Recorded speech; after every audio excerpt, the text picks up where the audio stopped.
What a great pleasure it is to welcome Anja Visagie, who's the head of the project development at Sustainable Power Solutions, to What's Next. We're going to be talking about sustainable power solutions and an amazingly exciting initiative that's been launched, and we'll tell you all about it and how you can get in touch with Anja's organization. Anja, firstly, welcome. Thanks for joining us. You've come up all the way from Cape Town, a very chilly Cape Town. How are you doing this morning? Good morning, Aki. It's very nice to be here. Yes, it's been a very chilly morning in Cape Town, so very good to be here in a much warmer climate here. Yeah, no, listen, Gauteng is just, it's amazing. 2 hours away, you can have such, a variance in weather conditions. Well, I've been looking forward to this interview because we've been planning it for some time. But tell our viewers a little bit about Sustainable Power Solutions. Give us an overview of who Sustainable Power Solutions is and what sets you apart in a very congested and, there's a lot of players in this sector, aren't there? Yes, definitely. I think the solar market has boomed significantly over the last few years. So Sustainable Power Solutions, or SPS, in a nutshell, is a renewable energy asset management company that specializes in solar PV and battery energy storage solutions across Sub-Saharan Africa. So essentially what that means is that we build and construct renewable energy solutions for clients, but we retain ownership of those assets and we sell the energy to those clients at a reduced rate, which is typically about 10 to 30% lower than what you would pay to your local utility. So you're not like, you don't do solar installations at domestic and residential places and businesses. You do big scale solar installations, you own it, and you resell that energy at a lower cost than what I, as a factory or a commercial organization, would be paying. Is that Yes, exactly. And I think just to add on to that is that, it's zero capital expense to the client. They start saving from day one because they're just reducing the operational expenditure. Yeah. And on top of that, we take care of all the operations and maintenance of the system. Like I said, we build it, we design it, and we take care of it for the term of the contract, which is typically between 15 and 25 years. Okay. And you just benefit from the much lower electricity savings. Plus, you also know what you're in for, right? Yes. Because, that's all in the contract, etc., etc. Now, the sustainable industry, power industry, has grown significantly over the past few years. And I think there have been some massive changes. I think load shedding has really forced many changes happening. And of course, globally, with companies having to focus on their ESG targets and all those kind of things, I think that's shifting a lot of the industry to a more sustainable, and we know what global warming is doing, etc., etc. How has SPS managed to thrive in this massively competitive market? Because if you look at the cost of, say, solar panels, 10 years ago to where it is today, it's very, very competitive. Yes, definitely. The cost of solar has come down quite significantly. And like you rightly said, the market has changed also with ESG focus. And obviously we had some load shedding a while back, which is now not there anymore. But so from a traditional solar perspective, people predominantly used it for cost saving. But now with the advent of load shedding, people are also using battery energy storage to kind of provide energy security. And also you can have energy trading in terms of larger scale projects. If you don't have capacity on your land or your facility, you can buy power from a solar plant located elsewhere in the country. And I think in terms of ESG, you can also kind of purchase RECs now, renewable energy certificates, especially for the big corporate companies where ESG is such a prominent factor in their kind of global plan. Yes. Is that in the resource in South Africa is so good for sun, is they can get very good renewable energy credits in South Africa. Oh, absolutely. And we've just got the most perfect climate, for renewable energy and all those solar panels. Now, you recently launched the Aqunion renewable energy plant in Romansbaai. Could you unpack a little bit about this project that you've just launched and how you helped Aqunion commit to a more sustainable future? And where exactly is Romansbaai? It's somewhere in the Western Cape, isn't it? It's in Romansbaai, in the Western Cape. So it's about an hour's drive from Hermanus. Oh, wonderful. Yeah, so just a little seaside town.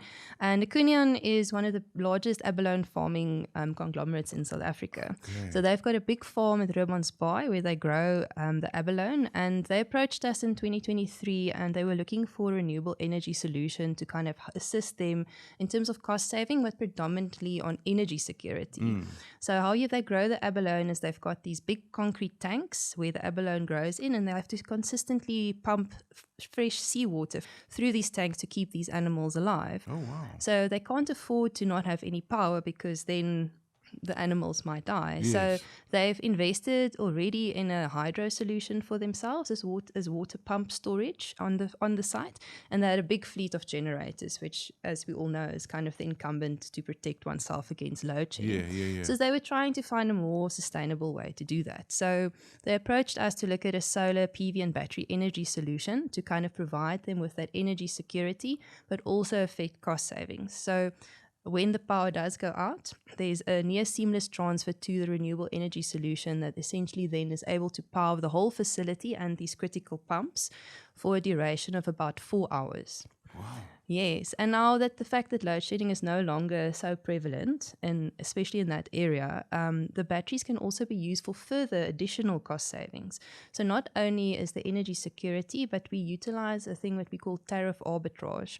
So what that means for that specific area, the municipality has a time of use tariff. And that means that during certain times of the day, they pay more than certain other times. Oh, yeah, I see, so especially okay. in the commercial industrial, it's quite prevalent. As Eskom says, typically between 6 and 9 in the morning and 7 and 10 at night. It's called red time. So you get peak and you get off peak, which is typically at night. And during those peak times, you pay quite a lot of money for the electricity. So what we do is we basically charge the batteries up with the excess solar we have during the day, and we then discharge it during these peak times. So you're essentially paying the solar rate, which is already lower than your lowest rate, and you're using that in the peak times. So you're basically offsetting that peak tariff. Wow. So it affects more cost savings for them as well. You need a PhD to work out the tariffs and the different, I was talking to somebody the other day, about this peak time, that peak time, you go into that zone and that zone. It's quite complex, and it lands up costing an organization a lot of money if they've got it all out of sync, and they're using energy at different times, etc., etc. Yeah. So this plant that you guys launched, have you got the panels on site there? Because you don't necessarily have to have the plant that's generating energy near the commercial property. You can be in Bloemfontein, for example, and you can be buying power from one of your plants that's situated anywhere else in the country, right? You can do that if you want to do cost saving, but if you want to have the energy security, it's best to have the solar on site so that you can call on it to kind of complement the batteries during the day.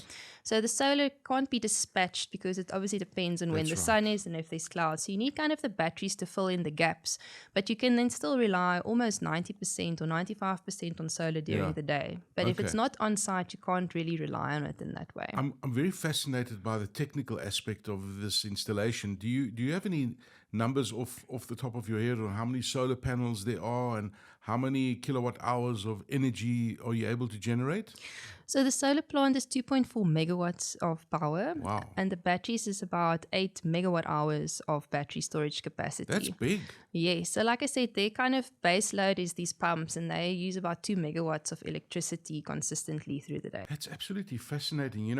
I wasn't thinking, when you mentioned abalone, I know how rare abalone is and how much in demand it is, but it's a very sensitive business that these people have got, because they cannot have any downtime with power because it affects everything else. But I didn't quite realize exactly how much energy is being used, and it's a lot of energy. And it is. It's very energy intensive, like you said. It's amazing. So besides, and I think you would call that aquaculture. They call it. Yes, it's aquaculture, aquafarming, correct? Which is quite big. Now, besides aquaculture, I'm sure that you guys at SPS are involved in quite a few other solutions with regards to renewable energy. Do you do agriculture as well? Or is it just aquafarming that you're focusing on at the moment? No, I think this is actually the first aquaculture project that we were very fortunate to do. But we focus predominantly on large-scale, industrial and commercial clients. We've done quite a lot of work in the tourism industry. We've actually been one of the first companies that implemented a fully funded off-grid solution for a system in Kenya at one of the game lodges in the Masai Mara. Very cool. Yes. I bet you got to go there just to make sure that it all works perfectly, right? Yeah, I think there's always challenges when you go to these remote areas, like elephants, interrupting your construction and things like that. But it's magnificent in the Masai Mara. Tomorrow, one of the most beautiful places in the world. No, it's amazing. And of course, the challenge with that is that, there's not necessarily power availability in the middle of nowhere. So you're going to create it, right? That's what exactly. You guys did. They only have gensets there. And I think the beauty of that solution specifically for a lodge, and we also did a similar system for an island in the Seychelles, is that they're so reliant on diesel, and your diesel cost is 3 to 4 times more than what you would pay for normal utility. But the biggest thing for them was not actually the cost saving, it was the quiet times. Yes. So if you think about it, there's a very high-end lodges, and the people come there to do their game drives and everything, and then when they come back, they want to eat their dinner, but then you hear the chugging of the generator in the background, like a consistent chugga. That noise. And and now the big thing for them is that the people can eat in quiet. Yeah. And our CTO always tells this story when they commissioned the system on the Seychelles. It's obviously the generators is the lifeblood of the island, right? So if you don't hear the genset, there's groot moeilikheid. Yeah. No, that's wonderful. So that noise pollution is just totally eliminated. And he said they were sitting there in the lunch hall with all the staff, and they switched off the generator so that it runs on the solar and battery system. And suddenly everyone realized that there's no generator sound. Everyone was panicking because, there's no power. But then they were like, but the lights are on. And he said it was one of those very proud moments where you go like, yeah, this actually works. It works, yeah. Now, can you please do something about leaf blowers? Because I can't handle that noise. Anyway, noise pollution is a real thing in the world that we're living in today. What a fascinating organization. Now, tell me about the SPS and the technical solutions that SPS can deliver. How do you go about doing this? So I think for SPS, we have a very customer-centric focus. So we always try and understand what the client's specific needs are in terms of what they would like to do. So there's a few standard products that we offer in terms of technology. The first is grid-tied, which means it's a solar PV system that runs in parallel with the utility grid and essentially affects cost saving. Like I said, we're able to sell you the solar energy at a much lower rate than what you would do the utility. So just to elaborate on that, so if you're running a factory, let's say, during the day, you're using both Eskom energy and solar energy simultaneously, right? And you would always utilize the solar energy first. But and then if whatever there's not else enough, you need? Yes. Ah, okay. So that's why. So you can, it depends on what type of industry you have, but with solar grid tied, you can reach about 30 to 40% renewable energy contribution for your load. Obviously, depending on what your load is. Yeah. And then the second product that we offer is a diesel hybrid. That's also kind of a standard add-on in South Africa at the moment. So when there's load shedding and people have gensets on site, you can run the solar together with the diesel and thus reduce your diesel consumption. Because you always use the solar, and again, the diesel will fill in the gap. So that makes sense. Look, I don't think we will ever eliminate, diesel generators. You always need them there as a backup. You're gonna have cloudy days. You might not be generating as much energy as you need.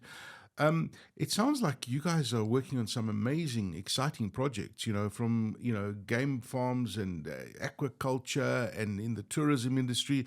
What other projects is SPS working on at the moment? There's some really exciting projects in the mix. We're very fortunate to be able to be working on some quite interesting projects. I think one that I'd like to mention is we're busy with a 10 megawatt project in Namibia for the B2Gold Otjikoto mine. Oh, wow. It is the first site that's actually being commissioned for the Namibian MSB program, which is essentially their wheeling program in Namibia. Yes. So we basically have a site which is located about, quite a distance away from the mine.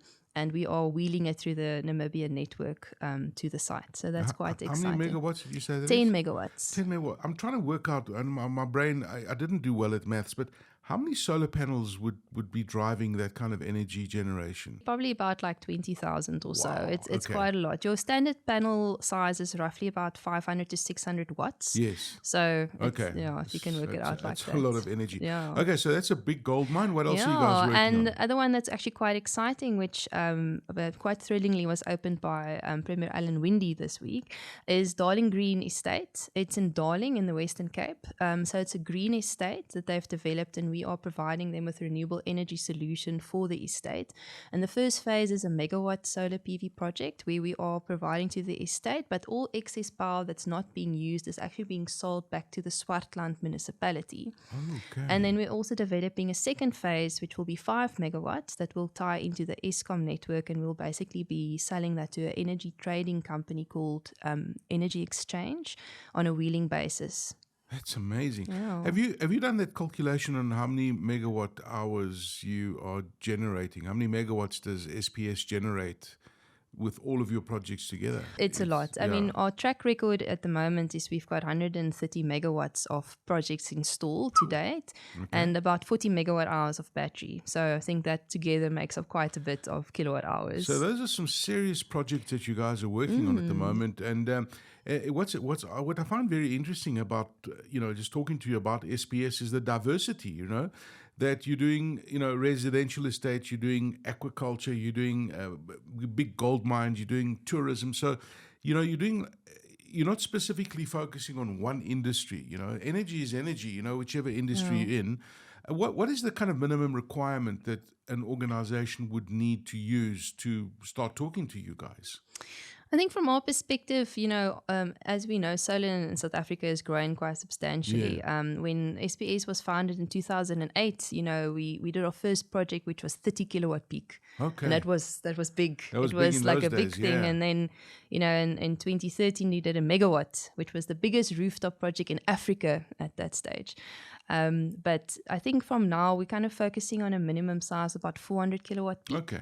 That All would right. be kind of our size, yeah. So there's a lot of people watching this and they're saying, okay, this is the solution for me, and they're probably a bit concerned with it. It sounds complex, but it's actually not complex. You guys take away that complexity and you make it run smoothly, and you don't have to worry about the tariffs and this and that and that. That's your job, right? And of course the cost of a project, because I'm sure these projects aren't cheap, but over the long run you start seeing where the real cost savings come in. What would you say to those prospective clients? Solar's come a long way. In terms of the complexity, to answer that question, solar has become quite straightforward. It's been implemented across the board. I think once you incorporate batteries and it becomes like a microgrid solution, it becomes much more complex, and there's lots of different ways you can run it. And I think to make sure that you have a partner that can work with you and ensure that you're getting the best out of your system is very essential. So if you choose to go an EPC route or an outright purchase or a PPA, that you make sure that you choose a EPC that can do the job. Yes. And it's so interesting that I was watching a science show the other day that kind of focuses just on batteries, and they reckon that in the next few years, probably within this decade, there's going to be a major breakthrough with battery storage. At the moment, most of the energy storage is lithium ion, which is very good and it works really effectively. But I guess when that breakthrough comes and with technology evolving, if you think of, just solar panels a few years ago, there was like 400 watts or 380 watts. Today, they're yielding double the amount of energy. There's 550, 600 watt panels. So that whole technology side of what you guys do is evolving dramatically as well, isn't it? Definitely. I think the solar PV technology is evolving, like you said, but essentially there's not been major breakthroughs in the last 50, 60 years. I mean, the panels that we use today is the same technology that's still on the space station that was launched in the 60s. It's just gotten more efficient. So a lot of R&D's gone in to make the panels more and more efficient. On the battery side, I think we're all waiting for some big breakthroughs. I think with the focus globally on electric vehicles, and there's so much R&D going into batteries, that I'm expecting us to see something. But also the price point's going to be slashed quite significantly. Yes. So I think that's quite an exciting time. And I think just in terms of cost is also, the prices of components, as adoption has increased and the market demand has grown, the prices has dropped significantly. I think, to prospective clients, just to answer your previous question in terms of cost, the panel prices at the moment is the best it's ever been in the 14 years that I've worked in this industry. I think the price when I started in 2010 was about 28 Rand a watt. and now we're sitting at just over 2 rand a watt, and it's literally that's reduced or more than 10 times. So it's really a good time now to invest in solar. And I think in terms of batteries, clients generally ask me, oh, Anja, but there's no more load shedding, why do I still need batteries? And I think the answer to that is that it depends on what your outlook is of the future. We all think load shedding is gone. We don't know if it's coming back, but you can still utilize batteries quite efficiently on a tariff arbitrage or a peak shaving basis to reduce your demand, because in some utilities you pay quite a high fee for that maximum demand, which is kind of the peak load you hit on 30-minute intervals throughout the month. And there you get hammered. Yes, and also that the utilities are also speaking about adjusting the tariffs to rather focus more on increasing the demand and the fixed charges and reducing your kind of kilowatt hour charges. So I think there's definitely room for batteries in that space as well going forward. No doubt. And of course, all those ESG credits that play such an important role going forward, and the sustainability of organizations to say that, listen, we're using sustainable power because this is clean energy we're talking about, and it works out cheaper as well. So it's a no-brainer. How does one get in touch with the SPS? Are you guys headquartered in Cape Town? I imagine you've got offices all over the place. SPS is a pan-African business. So our head office is in Cape Town in Stellenbosch, and we've got satellite offices where we have our maintenance and operations staff, in Namibia, where we are, Kenya, Botswana, Seychelles, and we've got a satellite office in Joburg as well. So I think the best way to get hold of us is either visit our website or contact us via LinkedIn. What's your website address? It's www.sps.africa. SPS.Africa. Fantastic. And just talking about just Africa, I know that you mentioned you're doing a big project in Namibia, and you've done the one in Kenya. I imagine that market has got massive room for growth, right? Because, we've got a pretty reliable grid over here. I mean, despite the load shedding and everything, but the reality is the rest of the continent, has challenges with energy. And, we often hear this when you talk to people about data centers and that sort of thing. That must be a massive potential market. Definitely. We've seen lots of potential in the rest of Africa. I think Namibia specifically, we always say there's a sun on their flag. So it's the best place to do solar. Yeah. The market there in terms of larger scale projects has definitely boomed. In Botswana, we're focusing more on kind of the off-grid projects. There's obviously lots of lodges there as well. And in Kenya, similarly. And we're experiencing in Zambia specifically, there is massive power outages of up to 12 to 18 hours a day. So there is also a big market in terms of solar and just providing energy security. And of course, in your outer regions like the Seychelles, or we've even built a project on St Helena Island, in the Atlantic Ocean. Yeah. There where they have 100% reliance on diesel, there is no grid, as you can say it, where the cost of electricity is extremely high. There's also a big drive for solar to kind of curb costs. Mauritius as well. Yes. Well, listen, if you ever need a consultant to come and visit the Seychelles, Mauritius, St Helena Island, and just to give you an overview, I am available for that. Anja Visagie, Head of Project Development at Sustainable Power Solutions, SPS.Africa. Thank you for joining us for this episode of What's Next. Thank you so much, Aki. It was a pleasure to be here. Thank you very much. There you go. Amazing stuff, an amazing company doing incredible work in the sustainable energy space. Check them out, SPS.Africa. Thank you for joining us.